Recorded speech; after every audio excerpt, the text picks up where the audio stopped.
In animation, colorful rounded fabric squares converge, spiraling upward. Ability Summit.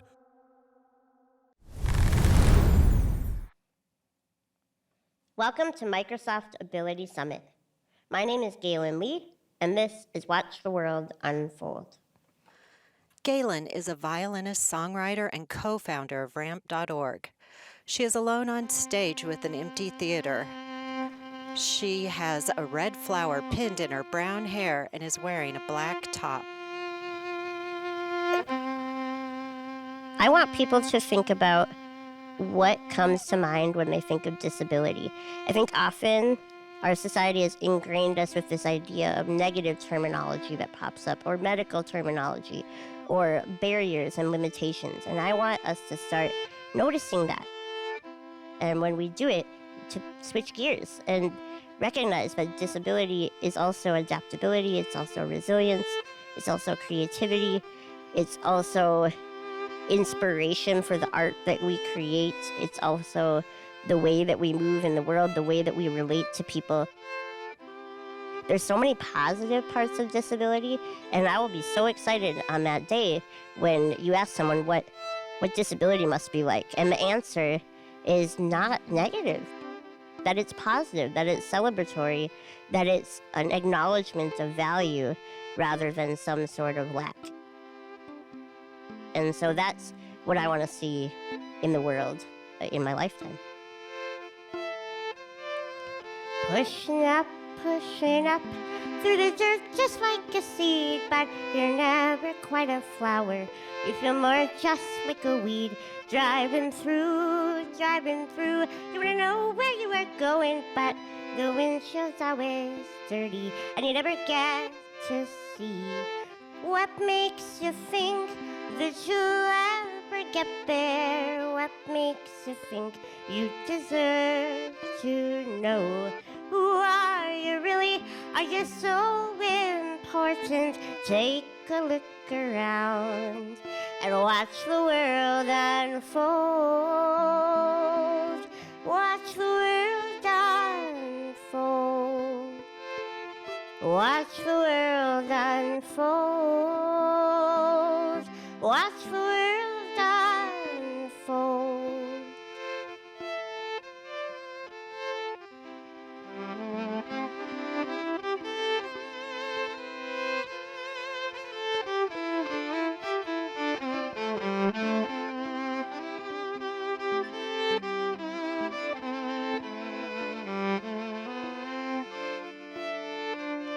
Need advice, you have no clue what you're doing. Moral compass it is spinning, an identity unhinged. Where to turn, there's so many opinions, and they're all a little different, and the outlook's getting dim. What makes you think that you'll ever get there? What makes you think you deserve to know? Who are you really? Are you so important? Take a look around and watch the world unfold. Watch the world unfold. Watch the world unfold. Watch the world unfold. I would want people to hear that disability culture is here and that it's ready to be celebrated. Disabled people have been making art, have been writing poetry, music, creating things, advocating for things. We've been doing amazing things since as long as people have been around, and we've been changing the world, but it hasn't been acknowledged in our society. And so now is the time to start digging, to finding those stories where we can start to uplift and celebrate disability culture. Do the research if you haven't done it yet, because we're out there and we're making change every day.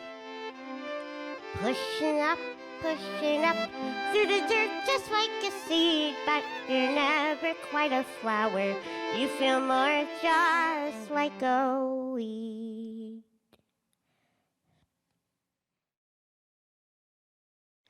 A black and white photo depicts a smiling woman with glasses and a floral shirt. Text reads, Judy Heumann, 1947 to 2023. Beautiful song, Watch the World Unfold.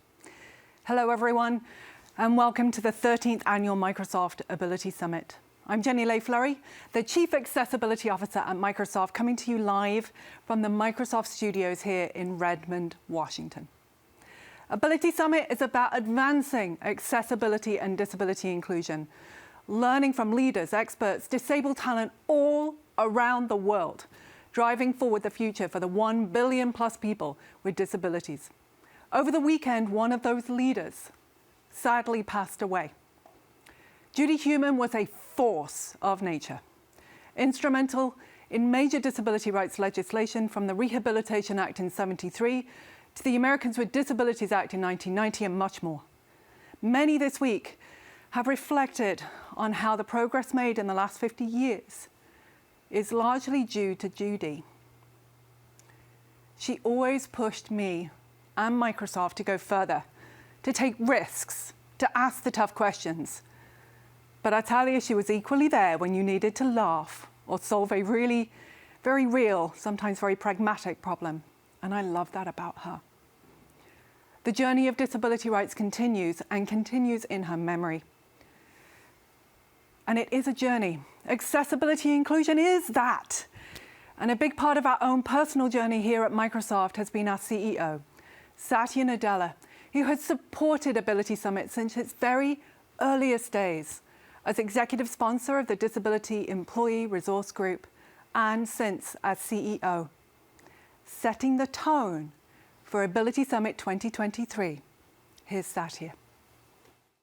Satya Good morning, Nadella. everyone, Satya and welcome has to the glasses 13th and a gray Annual Ability jacket. Summit. I look forward to this event each year. It's amazing to see how it's grown, and today it brings together more than 20,000 people with disabilities, their allies, advocates, and accessibility professionals from more than 100 countries around the world. I would like to start with a very big thank you to this community. You inspired some of our most critical work at Microsoft and helped cultivate a culture that's committed to bridging the disability divide. That commitment starts with our mission to empower every person and every organization on the planet to achieve more, including more than 1 billion people with disabilities around the world. We know that inclusion leads to innovation and that making tools accessible to everyone is critical to ensuring a more equitable future. And that's why we are focused on building more inclusive products, features, and experiences. From our new accessibility assistants, which make it easier to write code with Visual Studio and compose documents in Office, to the Cognitive Toolkit, a new set of resources for designing across the cognitive spectrum. We're excited to share new technologies and partnerships we have developed to empower people with disabilities around the world. And it directly informs our vision of a future where all technology is accessible by design. Today, you'll hear about recent advances in AI that are already empowering people with disabilities, and we look forward to your ideas and feedback as we continue to innovate and learn in this space. Once again, thank you. This work would not be possible without the insight and the collaboration of this community. We look forward to your continued work together to create a more inclusive and accessible world. Thank you so very much. Jenny Lay-Flurrie, Chief Accessibility Officer. Jenny has blonde hair, glasses, and is wearing a black t-shirt and a gray jacket. Disability group. Just 20 people in that first forum, and the banner wasn't pretty. It's grown a little since. Last year, we had the pleasure of hosting over 15,000 of you at Ability. We introduced the Inclusive Tech Lab, which has since had over 4,000 visitors, and the Microsoft Adaptive Accessories, yes, a mouse. Building a graphic of adaptive accessories, hardware, which began with the Xbox Adaptive Controller in 2017. Today, we are proud to welcome 20,000 registered attendees from over 100 countries. We're seeing posts from New Zealand, Sweden, and the Ukraine. Thank you for spending your time with us today. At Ability Summit, we work together to raise the bar in disability inclusion and accessibility, to build, imagine, include, so everyone has the tools and resources they need to thrive. Accessibility is a fundamental right. Working together, we can create a world that's more inclusive, accessible, and equitable for everyone. There is work to be done. People with disabilities continue to face inequities. Despite increases in labor participation rates in the US, the unemployment rate is still double that for people with disabilities versus not, a trend reflected all around the world. This is part of what the World Bank calls the disability divide. At the same time, technology is entering a new era, especially with recent advancements in AI. This presents us with a historic intersection of opportunity and responsibility, which we take seriously. At Microsoft, we work to tackle this holistically across 4 areas. 1, technology, raising the bar in accessibility across software, hardware, gaming, and cloud. You will hear advancements in all of these today. 2, people, empowering disabled talent through hiring and skilling, programs like our Neurodiverse Career Connector and companies like Mentra, and learning accessibility. I'm really proud that over 1.2 million people have now taken the Microsoft Accessibility Training, which is mandatory for Microsoft employees, while always recognizing the intersectional nature of disability, especially today, International Women's Day.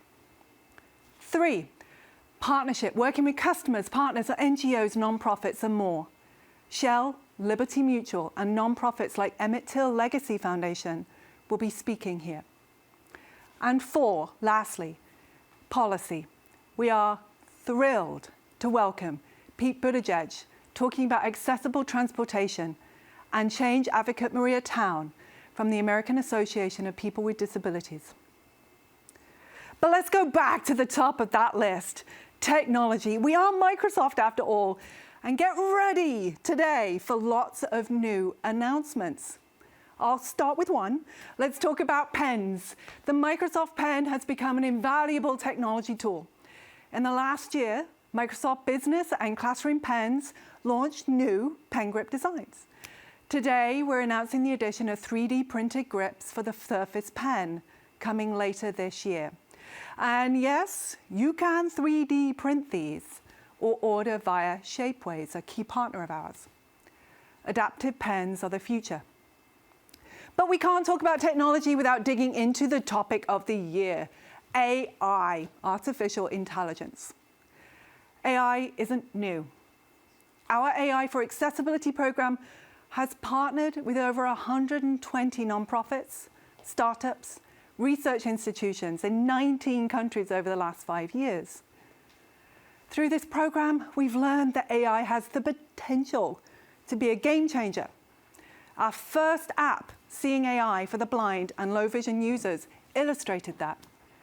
AI has the power to make tasks easier and quicker. So as we enter this new chapter, it's important to be very clear about our approach to AI. First, responsible AI is accessible AI. And we aim to build inclusively by focusing on 3 principles. 1, build accessibly. I know that's not rocket science, but it's really important to say. 2, include data sets that represent disability. And 3, innovate. Let's focus on the last one, innovate. Over the course of history, people with disabilities have been at the forefront of trying out the new. From Braille to talking books, door handles to fluorescent lights, video messaging to captioning. I'd love for you to explore the potential with me of this new chapter. Let's see it in action. Let's bring up the new Bing and use it to plan a trip interface. as a wheelchair user, a scenario that can take time. What are some, and we put it up, what are some of the accessible public transportation options to the DC airports? We popped it in, it's thinking, and let's see what Bing comes up with. Okay, it looks good. It's pulling up some options, and it's actually calling out where those options are from. We can also interact with it. It said there are several accessible public transport options, but we can also ask it and go a bit further. Is the bus a better mode of transport for me because of my street locations? What accessibility options are there? And it gives you a little bit more on that. It talks about Metro bus. Well, then you say, well, what if I prefer Metro bus? You can engage with it, and it will start to link you to where you need to go to request those and get forms. Let's show a different example. Can the new Bing help us to write accessible code? Donna Zarka, our tech lead, amazing tech lead here, has been flowing through some code to support one of the best known standards out there for accessibility, WCAG, the Web Content Accessibility Guidelines. Now, I'm not going to go into pronunciation. WCAG is how I say it. But here is a simple HTML page that has a picture of Paris and a button. And yeah, we've included a few bugs. And this code now helps to solve 3 problems. 1, alt text. 2, it's added a name attribute to the button. And 3, a label to the alert dialog. These are very, very simple examples that illustrate the possibilities. And clearly we've got a lot more to learn in coming weeks and months. But I encourage you to check it out. Go to the new Bing and join the wait list. And don't hesitate at any time for this or anything else to contact the Disability Answer Desk with any questions. We are and always listening to your feedback. Now, we can't solve the disability divide alone. So in the last part here, I want to talk about partnership. We need to work together and partner with organizations, especially nonprofits. Last year, I visited the Thika School for the Blind outside Nairobi, Kenya, which has over 600 blind, low vision students, witnessing firsthand the impact of accessible technology. Irene is the person behind that visit last year. She is the founder of Enable, an organization bringing accessibility to people with disabilities in Africa. Irene has long dark hair and is wearing a pink top. I'm incredibly fortunate to have Irene here with us at the Ability Summit. Welcome, Irene. Thank you, thank you. We're so thrilled to have you here. So, Irene, tell us about Enable and the work that you're doing. Yeah. First off, thank you so much for having me here, and it was an honor to host you in Nairobi. So at Enable, we began with a simple realization that blind students share Braille books. At the same time, Braille paper is a luxury. Then we also got to realize that as they graduate from high school, they go nowhere simply because they only have Braille skills, meaning that they're joining a world that's completely oblivious to Braille. So from that, when we saw the digital divide, we were able to come up with our assistive technology program, where we partner with schools for the blind in Kenya and establish assistive technology labs in schools for the blind. And this situation is not unique to Kenya. It cuts across different disabilities and across different countries in the continent. Thank you. Students using computers. So educate us a little bit. What is the status of accessibility in Africa? Interesting question. Accessibility is still a very new concept in Africa, but the beauty of it is that there's been a lot of investments in disability, but the digital part of it has been missing. So I have to first say thank you to my country, Kenya, because last year we developed Kenya's digital accessibility standard, which is the first country in Africa to invest in digital inclusion. And when I think about Africa as a continent, the developments and innovations are being driven by technology. And there are 55 countries in Africa. And out of 55, we have a population of roughly 1.4 billion people. This means that 15% of that population, based on the UN, are people with disabilities, meaning that it's important for the government and for private sector to invest in policies that promote digital inclusion. Irene, I've known you a long time, and I know you have a big vision, and I saw some of that in action. I mean, I saw the power of technology in this school. There was a beautiful labs filled with kids working using Windows, Office, and NVDA to do their classes and search for geography and everything that they were doing. But I know you've got a vision that goes way beyond that. What is that? So our vision is very simple. What we want to do is make sure that every child with a disability in Africa has access to technology and assistive technology skills training. This is a simple, basic need. We want them to have just the basic, most fundamental technology in education for them to be able to thrive and succeed. So that's our main mission. I love it.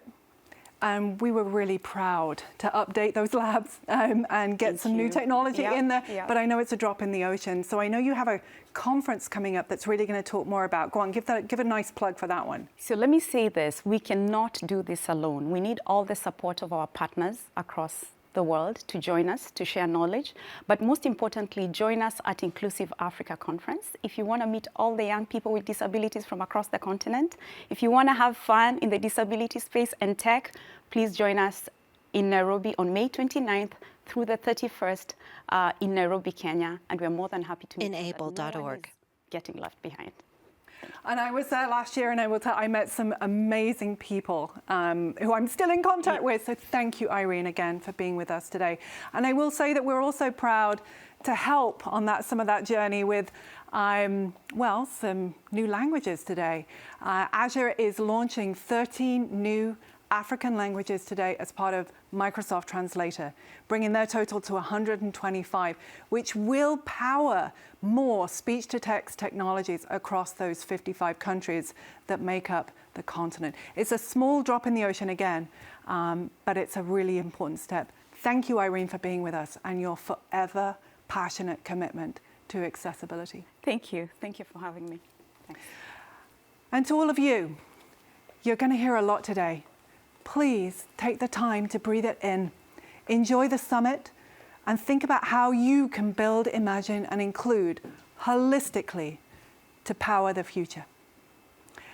And to kick it off, we're going to start with how to connect, collaborate, create more inclusively using one of those big products out there, Microsoft 365. Here is Alesh Halachek, who's going to walk us through. Go on, Alesh. Corporate Vice President, Good morning, Office everyone. Product Group. It's a pleasure to be here He with has you brown today. hair, glasses, Jenny's and a dark comments gray earlier shirt. inspired me, and I can't help but reflect on my own experience with inclusive design. Growing up, I faced difficulties in school and often sought refuge in playing music, skiing in the mountains, or causing mischief in my hometown. Later on in life, I came to learn that I have dyslexia, which explained why I found reading sheets of music much easier than reading or writing words. This drew me toward the arts and music, specifically playing the saxophone, which grew into a career playing in bands across Europe and the United States. See, for me, unlike reading and writing, I found reading sheets of music more conducive to how my brain works. I was able to recognize the symbols and string them together relatively seamlessly to play music. This dependency on symbols, which I learned for music, also eventually translated to software development, where I was able to apply a similar technique to reading and writing code. My dyslexia became a strength, reminding me of the importance of embracing people and their unique abilities. As a maker of productivity software that assists millions of people in accomplishing their tasks, I recognize we have a responsibility to improve our efforts toward promoting fairness, equity, and accessibility for people with disabilities. It's crucial that we level the playing field and make sure everyone has the tools they need to succeed. Tools that can adapt to anyone's individual needs, abilities, and style of working. Our goal is to create software that not only works for everyone, but also celebrates what makes each of us unique, giving all of us the power to make a real difference in the world. Today, I want to share with you some thoughts on where we are on this journey. So let's take a closer look at what some of our recent enhancements in Microsoft 365, built by and for people with disabilities, can help everyone focus, communicate, and create more effectively and inclusively. Let's start with the area of maintaining focus. The constant flow of notifications is one of the biggest sources of distractions in hybrid and remote work environments. This can be particularly challenging for those with attention deficit disorder. To help navigate this new way of working, we have introduced new experiences in Microsoft Teams and Microsoft Viva that help all of us maintain focus and reduce distractions. In the last year, we have made progress toward giving you more control over the distractions in Microsoft Teams. Teams interface. To cut down on the notification overload, you can now mute chats temporarily, delete them completely, or set them to pause during your meetings. You can also fine-tune your meeting view to help you concentrate, for example, by hiding your own video or by turning off a video of your colleague with a distracting ceiling fan. But it is not just about being reactive. It's also about planning better strategies. Viva Insights Microsoft interface. Viva Insights provide personalized recommendation to help structure and protect your time. Using the Viva Insights app in Teams, anyone can enroll in a focus plan to automatically protect daily time for focused work before their calendar fills up with meetings. By emphasizing what is essential for action and limiting the number of messages, these features provide us with the tools to take charge and feel empowered. Next, let's take a look at the way we communicate. It's vital that everyone has the tools and resources to express themselves so they can fully participate and reach their full potential. Microsoft 365 supports a variety of communication needs and preferences, but we are always working to improve and always looking for ways to make our efforts in this space more community-driven. It's not about us telling you how you should use our tools. A meeting in Teams. This community-focused approach is what led us to development of sign language view in Teams, live captions in PowerPoint Teams, and now Windows 11, where you can now enable captions for any audio on your system, including in-person conversations. And these are just early steps. Please tune into Deaf Culture session later in the day to learn how the deaf and hard of hearing community is contributing to technology more broadly. Another way to make communication more inclusive is to cut down on the amount of typing you need to do. This can help folks who may be dyslexic, like me, but also those who may be neurodiverse or those who may have fine motor skills disabilities. Features Outlook like interface. Text prediction, suggested replies, expanded reactions, dictation, and communicating by sharing a video clip instead of an instant message. All make our products more inclusive by helping each of us communicate the way we want to. We believe that this is better than forcing everyone into the same text box experience. And finally, let's talk about collaboration. Everyone having equitable access to the same information is a prerequisite of inclusive collaboration. In hybrid meetings, content shared over a video stream can pose a significant barrier for those who use screen readers. To address this challenge, we have developed features like PowerPoint Live and Excel Live, which provide screen reader users with real-time access to shared content during Teams calls, enabling all of us to collaborate more equitably. All of this innovation is truly amazing and game-changing. But what really excites me is the work we have done to make it easier for everyone to create accessible content. Accessibility is a shared responsibility, that begins with each and every one of us. With existing tools, checking accessibility tends to come at the end of the writing process. It is the last step, which is so easy to skip or not even be aware of. Contrast that to the spell checker. It tells you that you have made a mistake right when you make it. So you can not only fix it, but you can also learn from it right and do it right next time. We are on a mission to bring that level of immediacy, interactivity, and intelligence to the accessibility space. So today, I am delighted to introduce the Accessibility Assistant. It's an A Word editor-like document. set of features and tools to help all of us fix accessibility issues while we create. Let's take a closer look at Accessibility Assistant with Hafsa Ezzaz, the product manager who led the development of the Accessibility Assistant, and Kyle Shakmat, Director of Digital Accessibility at Harvard, who was a key collaborator in the development of the product.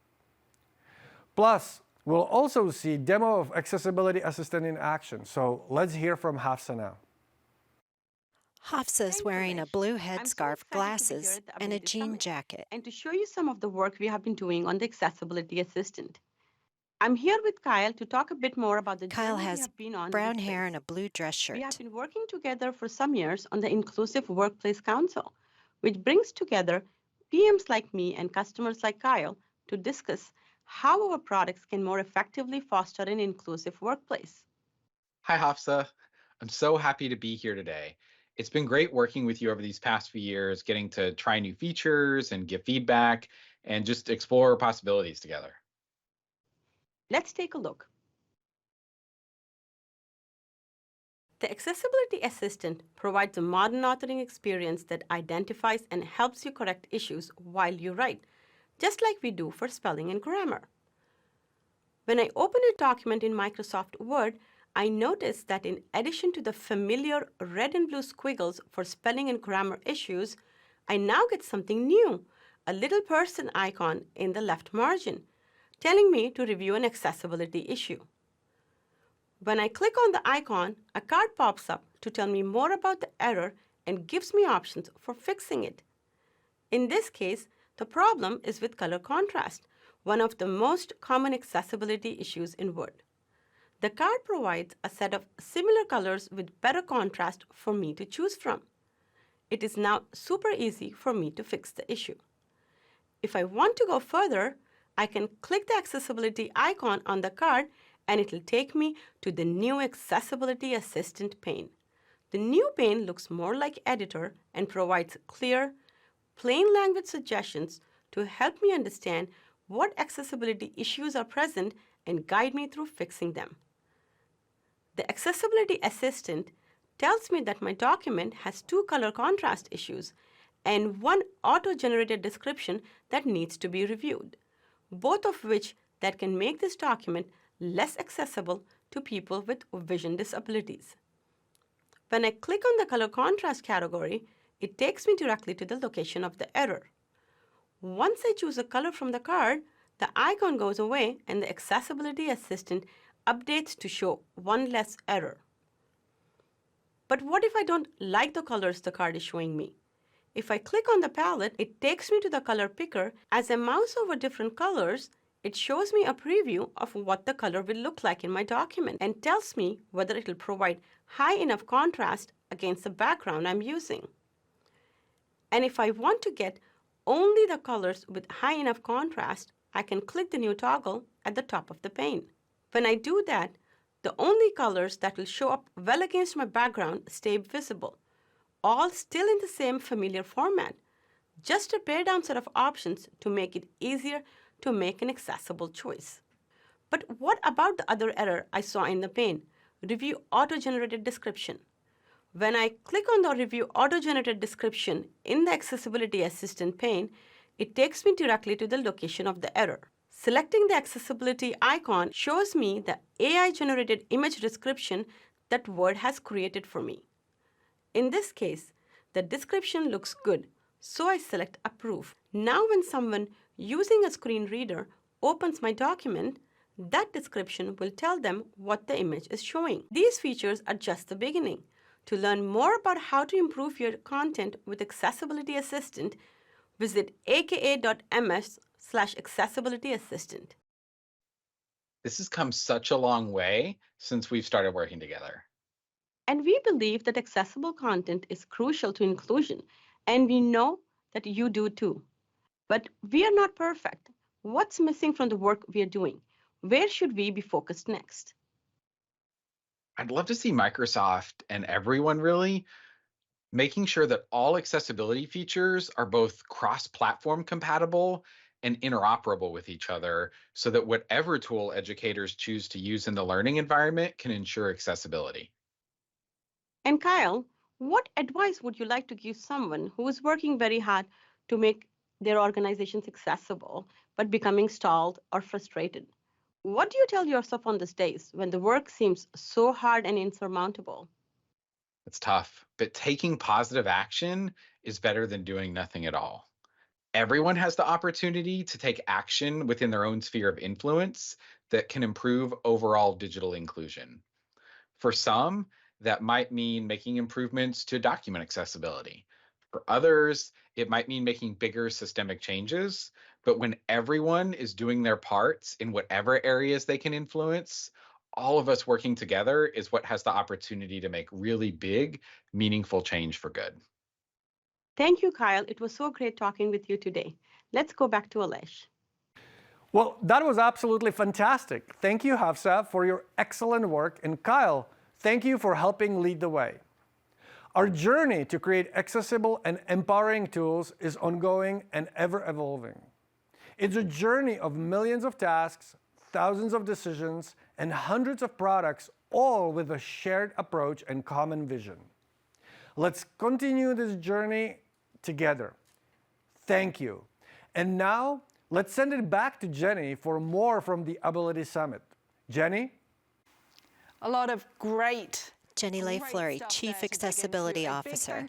She has blonde-haired glasses and is wearing a wine-colored shirt that reads, "The future is accessible." As you're taking in all of this content, don't forget, follow along on social, #AbilitySummit.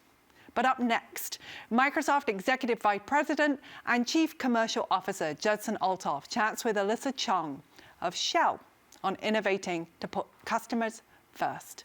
Check it out. Hi, everyone. Judson has brown hair, glasses, and a gray jacket. All of you today. Customers across industries and around the world are focused on the future of work. It's an important time for organizations to understand how their employees work, collaborate, and learn, including the role of accessible technology to drive an inclusive experience.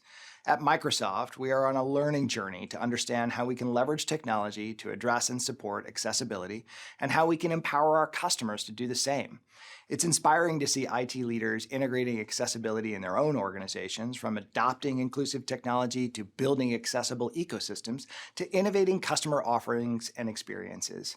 Digital is transforming every business across every industry around the world, and organizations need a plan for creating a digital accessibility strategy to not only address where we are today, but where we are headed in the future, and technology leaders are uniquely positioned to help lead and drive us all forward. I'm delighted to be joined by Alyssa Chung, who's the Senior Vice President On a video screen, and CIO Alyssa of has dark Information hair and a Digital purple Services shirt. at Shell. And it's so wonderful to have you here, Alyssa. Thank you so much for joining me. You have been an extraordinary advocate for accessibility at Shell and across the industry. Can you tell us a little bit about your personal journey of discovery on the topic of accessibility? Thank you, Justin, for having me here. This has been a topic of passion for me, and I learned this from a very young age. I have an older brother who's 5 years older than me. When I was just starting university, he was on his final year of university.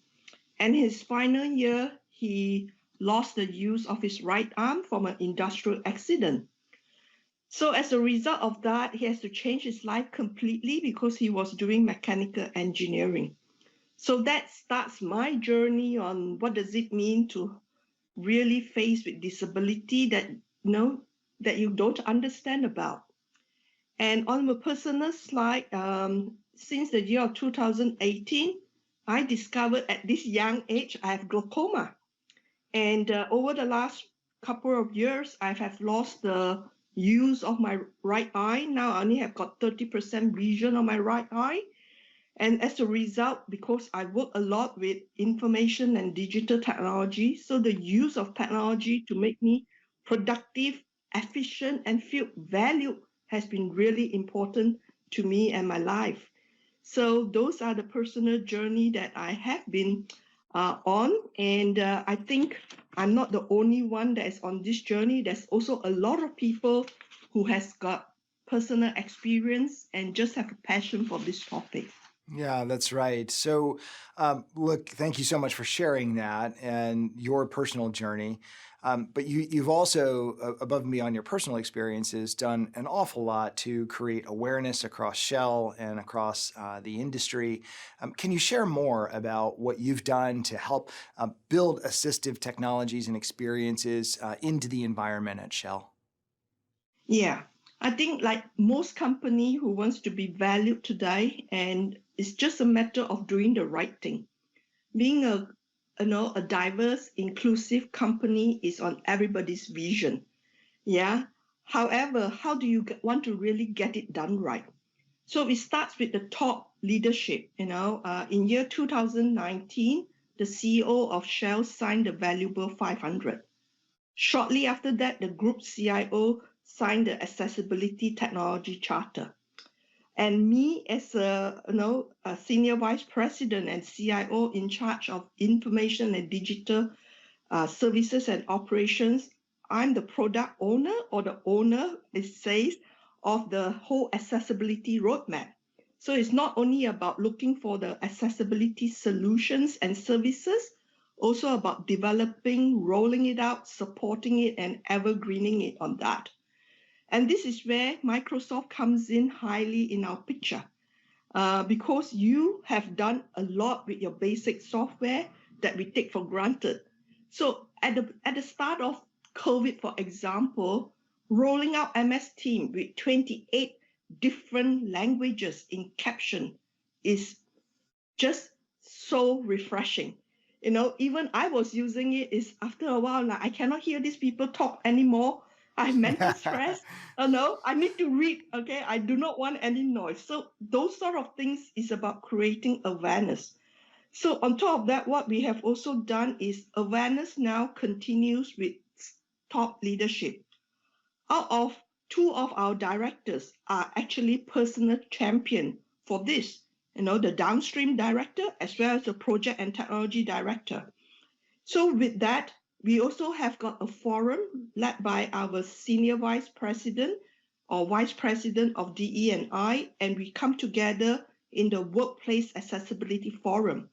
So it's not only IT that needs to be on the table. Yeah, I'm sure you're aware, real estate needs to be there, HR needs to be there, health needs to be there, brand needs to be there, because it's about a journey not only for our own Shell users, also our customers, partners, and suppliers. So the awareness session starts very much from the top, and then we roll out lots of programs to underpin that. That's fantastic. It's awesome to hear how you've created all of this awareness and built a real community and culture of inclusion for accessibility at Shell.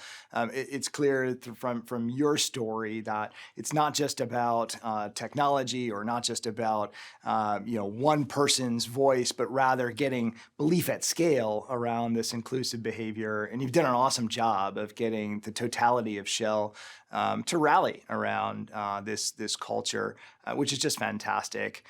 Technology does have a role, as you talked about a bit. Maybe you could share more about what you've done to create accessible infrastructure, systems, and tooling at Shell. Okay, I will just talk about it, what we have just done with Microsoft, okay, for that basis. First, we have got a Yammer where we have got 10,000 community members in there. Over there, we just share what we have learned about accessibility, exchange ideas, also a forum to get feedback, for example. And to me, that is really valuable. We cannot go to this topic thinking that this is what we want to do. People need to let us know what is it that they need on that.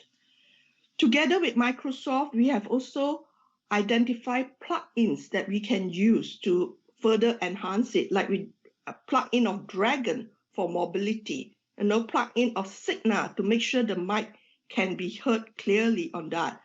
And it goes on to working with Microsoft to understand what are the other equipments you support that we can definitely use in that manner. So to me, those are very key things. What we have also done is created an accessibility template. We put it into Microsoft, the WizKit, and to me, there's no reason not to use it. It's all the reason more. It says that it's readily available. You can have your documents or accessibility check. Why are you not doing it? So it has been a great tick up on that. And together with your team, we train over 3,000 professional people who now are champions throughout this world for that. So continuous education and continuous awareness and making sure that we are very aware of what Microsoft is doing and how our products can actually include all this has been a key success to our rolling out and deployment on accessibility too. That's fantastic. One of the things we've learned in our journey is that this notion of intentional and very, very purposeful design for accessibility ahead of the curve really builds the sort of foundation for technology adoption. In other words, if you're just bolting on accessibility as sort of an afterthought, it's less pervasive. And so what you've done by including the templates into the environment helps to create that behavioral adoption and making it, frankly, easy for folks to be more accessible in the way in which they work. The other thing that we've learned is that, when you embrace accessibility and you embrace accessibility by design, it actually starts to spark new creativity and new ways of thinking. Can you share a little bit more about what it's done for you in terms of how you think about customer engagement at Shell? I think what you say is spot on. We have trained over 3,000 software engineers, on accessibility based on our digital accessibility standard. So they can code in an accessible way. And that means that it's part of now something that goes into every product and services that is digital in nature. We even got an internal audit team that audits that going, so it has been quite a good journey. An example of that is our Fuel Safe application. It's an application if you drive into a Shell retail station where it's self-service. Well, sometimes it's not easy for you to get up from the car. You can actually ask for a service up there, and then people will come out to the forecourt to help you. So building that sort of software not only help people with accessibility, but it also help mothers who have got young kids in the car who doesn't want to leave the car to on that basis.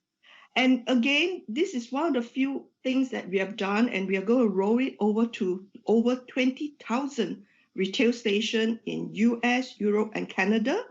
And that basically will make sure that we will be leading in the UN Convention to make sure that we are in compliance with some of this accessibility standard. So those are classic examples. And the last case that we have is that we are building customer portals, right? And when you do customer portals, it needs to be accessible to many people. So for example, our internal audit team, our project team came and asked us. We went through the website and we've identified areas for improvement, and they put it in so that it is accessible compliant. So all these things starts from the beginning, like you say, and then the journey will comes along, and we continuously, again, need feedback from all our stakeholders. That's awesome, Elisa. Thank you so much for sharing your story. It's been a real honor for me to be able to talk to you here because you're such a champion for accessibility, and it's great to hear all of the progress at Shell. We, of course, at Microsoft are a proud partner to Shell, and so again, we're grateful for all of the work we've been able to do together. But congratulations on your success, Elisa. We really appreciate the opportunity to work with you. Thank you. It's still a start of a very long journey. Thank you. Indeed. Thanks, Elisa. Okay, Jenny, back to you. Jenny Today Lay-Flurrie, is Chief International Accessibility Women's Day, and I Officer. couldn't be more She thrilled to has blonde welcome hair and two glasses. friends, She's wearing a gray amazing t-shirt with a colleagues, woman in a wheelchair. and leaders She holds in up signs in accessibility either and hand leaders, reading, "Yes, to I the can." stage. First with me here in the studio, KR Liu, Head of Brand Accessibility. KR at a has small blonde company, hair and is Google, wearing a gray and jacket. Claudia Gordon, Senior Accessibility Strategist at a similar Claudia really has small red hair, company, glasses, and a Keynote, black both t-shirt. of whom have worked all over the industry, have an incredible amount of experience and expertise. So we're going to dig in really quickly. KR, welcome. Thank you for having me. Tell us a little bit. How did you get into accessibility and what keeps you here? What's your driving function? Yeah, so I got into accessibility as someone who has severe hearing loss. I was looking at ways to bring more socially acceptable and affordable hearing technology to the market. And so I really advocated in the tech industry over many years to help push for more affordable and accessible hearing. I was very involved in the Over-the-Counter Hearing Aid Act of 2017, which this past October is now in your typical retail store. So that was a huge moment for me. But now my role at Google as the head of brand accessibility, my role is to really bring a disabled lens into how Google's brand talks about product, talks about storytelling, and represents disabled people authentically, and also talks about how we can bring more accessible content into the world and how people engage with our material. So it's been quite a ride, and I really love what I do. I really love amplifying incredible disabled leaders and talking about the impact that they've had on society. It's incredible. And I have to now throw to Claudia, who's joining us remotely from DC. Claudia, how did you, I know trying to synthesize your career into a small thing is going to be a feat, but how did you get into this and what keeps you grounded? Wow. Well, this is Claudia here. You know, I really can't help but look back where upon a time I was an outcast child in a very, very small rural Jamaican town on the island of Jamaica. And the reason I was an outcast at the time is because I was deaf. And I really have to thank my amazing late mother and her resiliency in pursuing a better life for me, better for me at the time as a deaf child. And at the time I moved to New York, the South Bronx specifically, where life improved.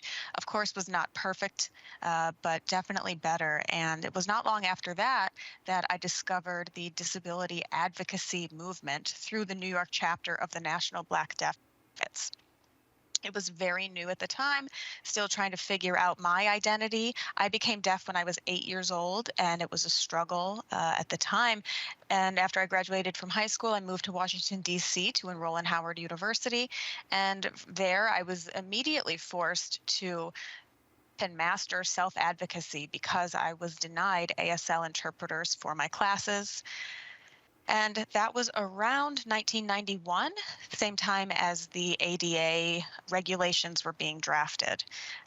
With that, it led me to discover the cross-disability civil rights, and I was able to meet people like the father of the ADA, Justin Dart, the beloved Judy Heumann, of course, who we all know as the mother of disability civil rights movement, Yoshiko Dart, many others who were in the movement, and they all really embraced me. They were able to give me a table like I hadn't seen before, and their beliefs in me were really so transformative for how I viewed myself. I knew then at that time that this is the work that I was destined to do. And because of them being able to offer me, I really had no choice but to take that on in my journey and open the door subsequently for others and for many, many more generations who are able to run, walk, crawl, or dance through that door. So I take that on personally. Wow. Well, as you can tell, we've got a wealth of experience here. And I know y'all have been influenced by some amazing people over the years. One of those was Judy Heumann. And I know that we're actually recording this the day before. We were planning to be live. We're actually recording it the day before. I know Claudia will be in person at the services today. Tell us a little bit. What influence, what impact did she have on your lives. What made her, what did she do? How did she challenge your career, your aspirations? Yeah, I mean, I was honored to know Judy, call her a dear friend, mentor, and the way that she impacted me. You know, we talked often, and she always was pushing that next generation of disability leaders, really wanting to advocate for us so that we could continue her legacy on. And she always was someone who would talk to anybody and everybody. She was incredibly warm and inviting, welcoming, but she really wanted you, every time there was a moment and opportunity, to have influence, to have impact, to say something, to speak up, to go for it. And she really pushed me to do that. And she was an incredible influence in my life and will continue to be. And for so many of us have been impacted by her loss, but I know that we will all continue her legacy forward. Claudia.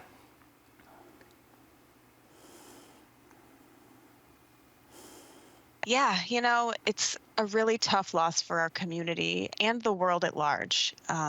For me personally as well. Judy as a person was a good friend, a mentor, almost like a mother figure or a big sister. Someone had asked me recently, actually it was yesterday, I think, when I met her, and I honestly couldn't recall. I think it was around 1990 or in the 90s, but I really can't remember my life without her. How she influenced me, the impact she had on me. I think she recognized my potential, and she saw something in me all throughout. She was able to teach me really the importance of using my voice, my individual voice, and being able to take up space and show up in these spaces. I would say what really struck me about Judy is she is a better person, not just because of her advocacy, but also just the warmth she carried. She was so personal, so approachable with people. The authenticity and the aura that she put out there were really paramount. And she was just creating so many genuine connections and was always looking for people in the community that she could connect with one another. Always wanting to elevate the cause was her, always wanting to open up more doors for people, doors of opportunity. And I've learned so much from her wisdom, from her patience. I apply it to my job each and every day, including here at T-Mobile. And this work, you know, it's humbling doing this work, as both know.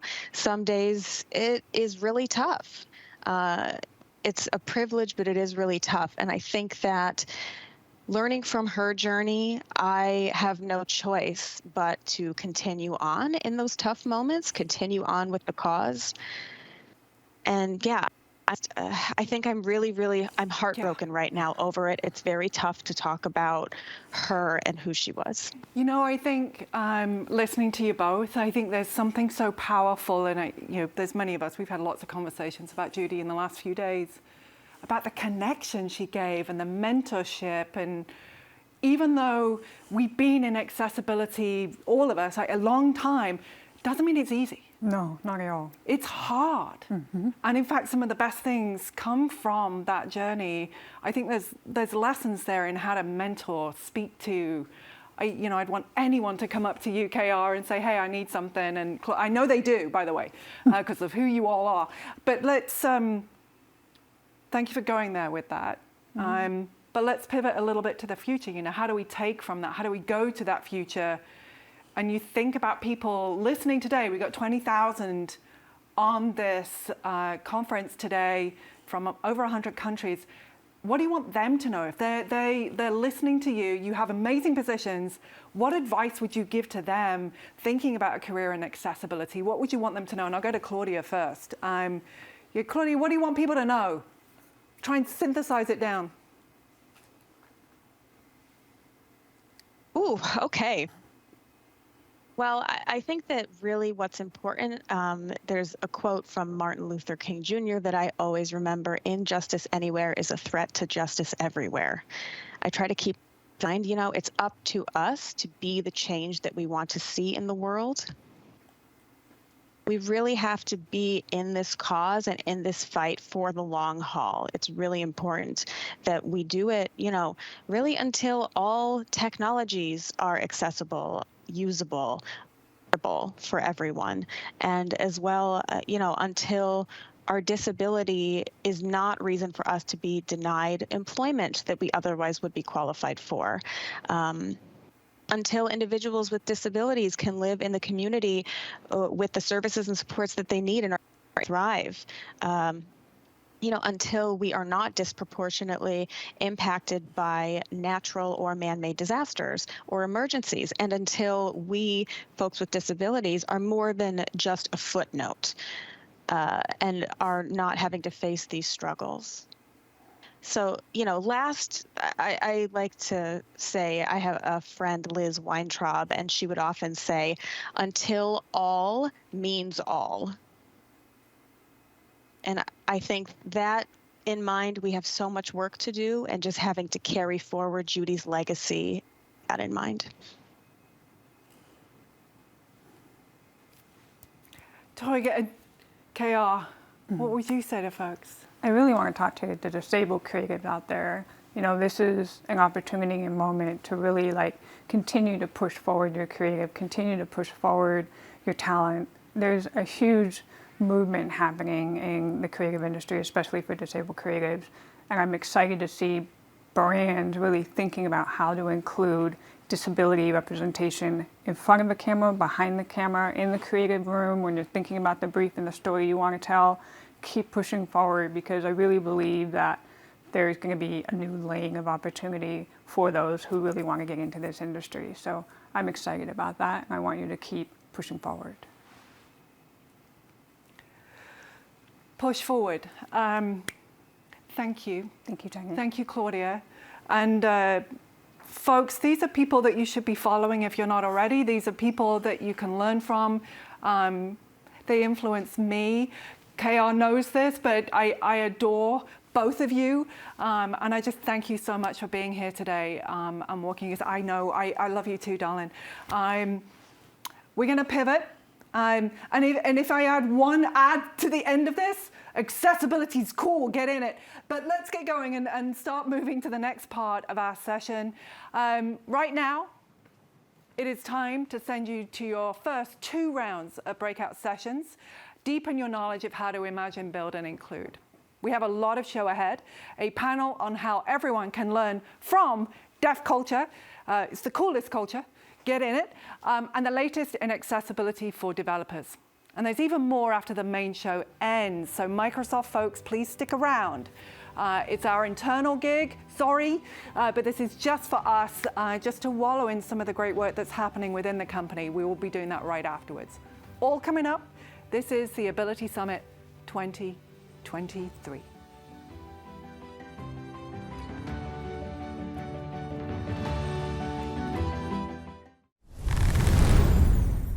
Thank you for participating. There's more to experience. Explore other content experiences in the top navigation bar. In animation, an L-shaped curve of rounded fabric squares undulates softly.